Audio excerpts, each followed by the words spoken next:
Dan ini aneh mohon dikembalikan hak orang tua. Aneh bukan tanah yang udah dijual kita gugat. Kasus dugaan polisi peras polisi kini memang tengah viral di media sosial. Seorang provos Polsek Jatinegara, Bribka Madi, menulis unek-uneknya di sosmed dengan mengaku pernah dimintai sejumlah uang saat melaporkan sengketa tanah orang tuanya.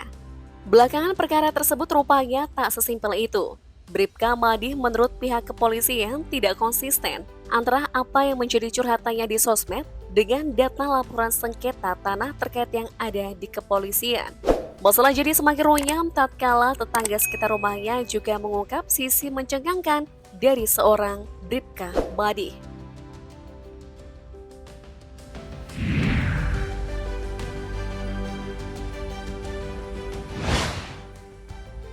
Di media sosial, Bribka Madi mengaku diperas saat mengurus soal sengketa lahan milik orang tuanya di Bekasi ke Polda Metro Jaya pada 2011. Lahan tersebut, kata dia, kini dikuasai oleh sebuah perusahaan. Menurut Madi, tanah milik orang tuanya itu dibeli dengan cara melawan hukum. Ia juga mengklaim ada beberapa akte jual beli AJB yang tidak sah karena tidak disertai cap jempol. Dugaan pemerasan itu terjadi pada 2011. Madi mengaku dirinya dimintai uang pelicin 100 juta rupiah dan tanah seluas 1.000 meter persegi oleh oknum penyidik saat itu yang berinisial TG. Dalam hal ini, Madi merasa dirugikan atas sengketa tanah milik orang tuanya tersebut, sebab ada tindakan penyerobotan tanah oleh pihak lain. Kendati sudah diserobot, Madi mengaku masih harus membayar pajak tanah tersebut. Madi menegaskan apa yang dinarasikan dirinya bukanlah kebohongan. Dia tidak minta dibela, namun meminta proses hukum berjalan semestinya. Dan posisinya tanah itu ada di tanah yang sekarang sudah diduduki oleh orang lain. Tanah yang sekarang sudah diduduki oleh orang lain. Sementara itu dalam keterangannya, Kepala Bidang Hubungan Masyarakat Polda Metro Jaya, Kombes Truno Yudo Wisnu Andiko mengatakan, ada 3 laporan yang masuk ke polisi terkait sengketa tanah Bribka Madi.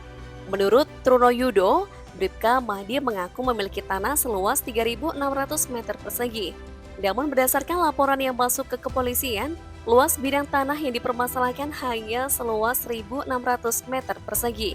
Ia menambahkan bahwa ayah Bribka Madi juga telah melakukan penjualan tanah dalam rentang tahun 1979 hingga 1992, hingga tersisa hanya 761,5 meter persegi.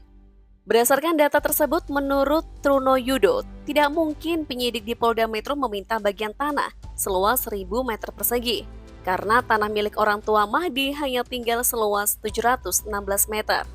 Atas kasus ini, polisi berencana melakukan konfrontir antara Bribka Madi dengan ex-penyidik berinisial TG yang diduga melakukan pemerasan.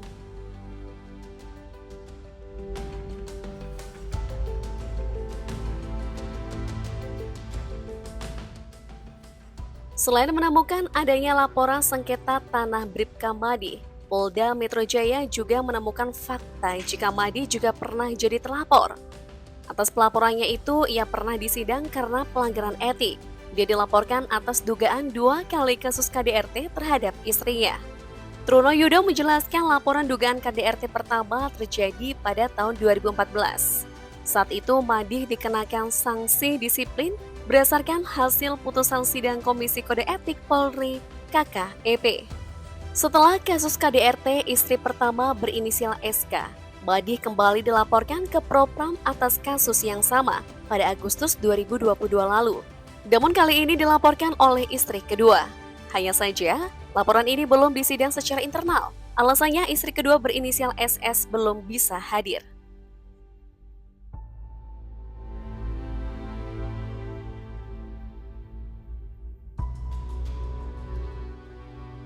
Karena merasa kecewa, kasus sengketa lahan yang dilaporkan orang tuanya tak kunjung selesai.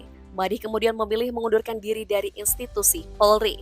Madi mengatakan pengajuan pengunduran dirinya sudah disampaikan langsung kepada pimpinannya Kapolres Metro Jakarta Timur, Kombes Budi Sartono. Madi menjelaskan pengunduran diri tersebut sudah dilakukan jauh hari sejak kasus sengketa tanah miliknya tidak kunjung terselesaikan. Menurut Madi, Kombes Budi Sartono menyayangkan pengunduran diri Madi sebagai anggota Polri, sebab masa pensiun Madi masih 12 tahun lagi.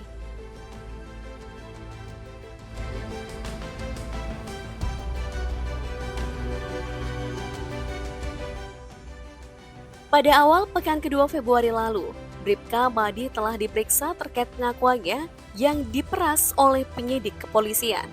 Dalam proses pemeriksaan tersebut, Bribka Madi dan ex-penyidik inisial TG dikonfrontasi langsung terkait dugaan polisi peras polisi. Dari hasil konfrontasi, Polda Metro Jaya memastikan jika tudingan polisi peras polisi tak terbukti. Kabid Humas Polda Metro Jaya Kombes Truno Yudo Wisnu Andiko juga mengkonfirmasi jika konfrontasi ini melibatkan anggota Propam Polda Metro Jaya, sebab status Madi yang masih anggota Polri aktif. Dalam konfrontasi tersebut, pihak Polda Metro Jaya menanyakan apakah ada permintaan uang dari TG kepada pelapor. Dalam hal ini adalah Ibunda Madi. Saat itu ex-penyidik yang telah purnawirawan berinisial TG menjawab, tidak. Mendengar perkataan TG tersebut, Bribka Madi hanya terdiam dan tak membantah. Disebutkan Bribka Madi juga langsung memeluk dan meminta maaf kepada TG.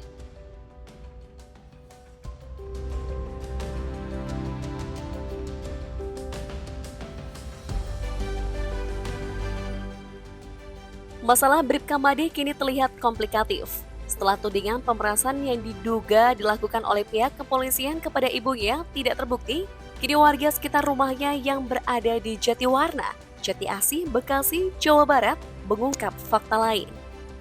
Ketua RW Kelurahan Jatiwarna, Nur Asia Syafris, belakangan buka suara terkait perilaku Bribka Madi. Nur Asia menyebutkan Bribka Madi sering membuat teror terhadap warga sekitar rumahnya. Karena ancaman tersebut, psikis warga terganggu. Namun demikian, pihaknya tak bisa berbuat banyak atas tindakan yang dilakukan oleh pria yang diperkirakan berusia 45 tahun tersebut, karena merupakan seorang aparat. Nur Asia pun mengungkapkan sejumlah aksi yang dilakukan oleh Bribka Madi terhadap warganya. Misalnya saja, jika ada warga yang memasang lampu jalan di dekat rumah dia, langsung dicopot. Sang polisi juga disebut kerap mengganggu secara verbal guru TK yang ada di sebelah rumah Madi. Terbaru, kata Asia, insiden yang terjadi pada 31 Januari 2023 lalu, saat itu Bribka Madi disebut bersama sejumlah orang tak dikenal, membawa peralatan seperti pacul dan kayu. Alat-alat tersebut lantas dipakai oleh Bribka Madi dan kelompoknya untuk mematok tanah di depan rumah warga. Selain itu, Bribka Madi juga kedapatan memasang banner.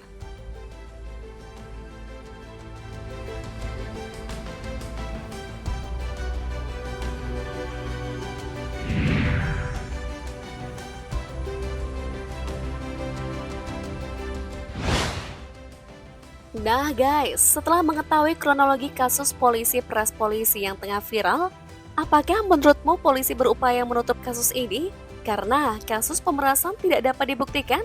Ataukah ibu Bribka Madi memang sebenarnya tak pernah diperas oleh polisi? Bagaimana pula fakta tentang kasus KDRT yang pernah dilakukan oleh Brigadir Polisi Kepala ini kepada dua istrinya? Jangan lupa juga tentang arogansi Bribka Madi pada warga sekitar yang diungkap oleh ketua RW tempat tinggalnya. Apakah menurutmu Bribka Madi melakukan playing victim dan secara tak langsung membongkar karakter aslinya pada publik?